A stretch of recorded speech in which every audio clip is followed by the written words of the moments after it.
Hello viewers, welcome to my channel Tasty Cook. আশা করছি আপনারা সকলে খুব ভালো আছেন। আজ আমি তৈরি করব একটি ব্রেকফাস্ট রেসিপি বা স্কুল কলেজের টিফিন রেসিপি, যেটি কিনা আপনারা ঘরে থাকা খুব কম উপকরণ দিয়ে তৈরি করে নিতে পারবেন, আর খেতে কিন্তু দারুণ টেস্টি তৈরি হয়। আপনি যদি আমার চ্যানেলে প্রথম হন তাহলে চ্যানেলটি সাবস্ক্রাইব করবেন। চলুন তাহলে রেসিপিটি শুরু করি। রেসিপিটা তৈরি করার জন্য এখানে আমি একটা ফ্রাই প্যান নিয়েছি। তার মধ্যে দিয়ে দিচ্ছি 1 বাটি সুজি, আর এখানে আমি ছোট বাটির 1 বাটি সুজি নিয়েছি। আপনারা পরিমাণে বেশি বানাতে চাইলে সুজির পরিমাণটাও বাড়িয়ে দেবেন। এবার আমি এর মধ্যে দিয়ে দিচ্ছি একটা পেঁয়াজ কুচি, আর পেঁয়াজটা এরকম ছোট ছোট করে কুচি করে নিয়েছি।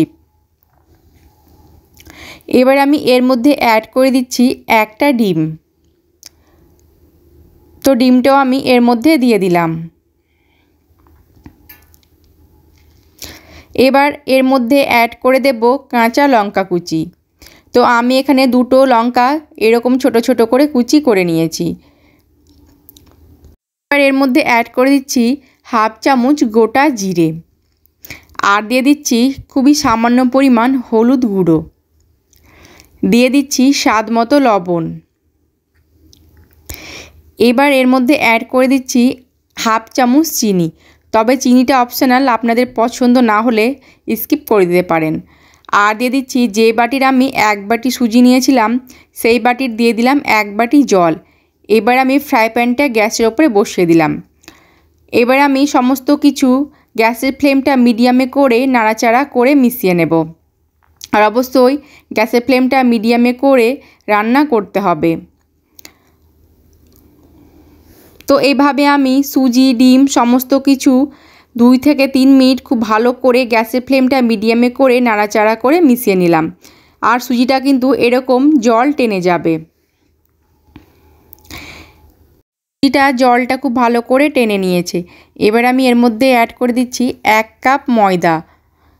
এবার আমি এর মধ্যে দিয়ে দেব 1 টেবিল স্পুন সাদা তেল। এবার সুজির সঙ্গে ময়দাটাকে খুব ভালো করে মিশিয়ে নিতে হবে। আর এতে কোনো রকম জল লাগবে না। এরকম একটু চেপে চেপে সুজির মিশ্রণের সঙ্গে ময়দাটাকে মিশিয়ে নিলে একটা ডো তৈরি হয়ে যাবে। তবে আপনাদের যদি মনে হয় যে একটু জল লাগতে পারে, তবে আপনারা এর মধ্যে একটু জল অ্যাড করে দেবেন। তো এইভাবে আমি আরও 2 মিনিট সুজির সঙ্গে ময়দাটাকে খুব ভালো করে মিশিয়ে নিলাম। এবার আমি গ্যাসের ফ্লেমটা বন্ধ করে এই মিশ্রণটাকে একটা থালার মধ্যে ঢেলে নেব। তো আমি একটা থালার মধ্যে ঢেলে নিলাম। এবার মিশ্রণটাকে একটু ঠান্ডা হতে দেব। তো মিশ্রণটা হালকা ঠান্ডা হয়ে গেছে। এবার আমি হাত দিয়ে এরকম মেখে মেখে একটা ডো তৈরি করে নেব। তবে মিশ্রণটাকে কিন্তু একদম ঠান্ডা করা যাবে না।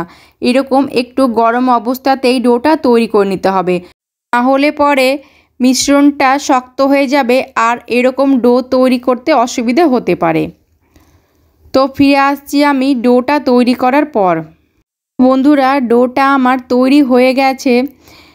দেখে বুঝতে পারছেন যে কীরকম ডোটা তৈরি হবে। এরকম একটু শক্ত শক্তই ডোটা তৈরি হবে। এবার আমি ডোটাকে লেচি কেটে নেব। তো এরকম আমি ছোট ছোট করে লেচিটা কেটে নিচ্ছি।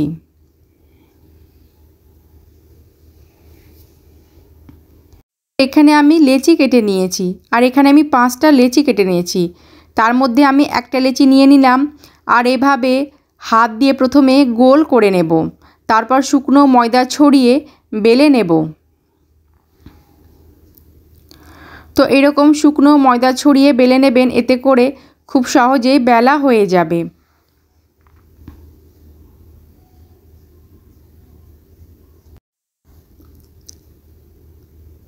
তো এরকম করে বেলে নিতে হবে। এরকম একটু পাতলা করে বেলে নিয়েছি, আর একইভাবে আমি সবগুলো বেলে নেব।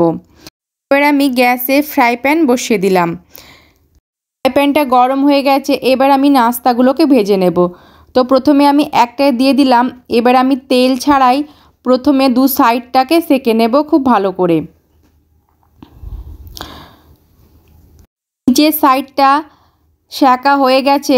এবার আমি উল্টিয়ে দিচ্ছি, অপর সাইডটাকেও সেঁকে নেব। তো দু সাইডই সেঁকা হয়ে গেছে। এবার আমি এর মধ্যে দিয়ে দিচ্ছি তেল। তো এইভাবে ওপর থেকে তেলটা ছড়িয়ে দিচ্ছি আর দু সাইডটাকে খুব ভালো করে তেল দিয়ে ভেজে নেব। তো রেসিপিটি যদি আপনাদের ভালো লাগে তাহলে অবশ্যই একটা লাইক করবেন। আপনাদের একটা লাইক পরবর্তী ভিডিও করতে অনেক উৎসাহ দেয়। নিচের সাইডটা ভাজা হয়ে গেছে, এবার আমি উল্টিয়ে দিচ্ছি আর একইভাবে সবগুলোই আমি ভেজে নেব।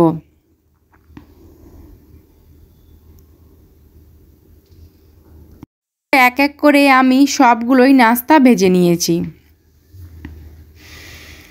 তো আমি এই নাস্তাগুলোকে টমেটো সসের সঙ্গে পরিবেশন করে নিয়েছি। তো বন্ধুরা আজ আসি, আবার দেখা হবে অন্য কোনো দিন অন্য কোনো রেসিপি নিয়ে। ধন্যবাদ।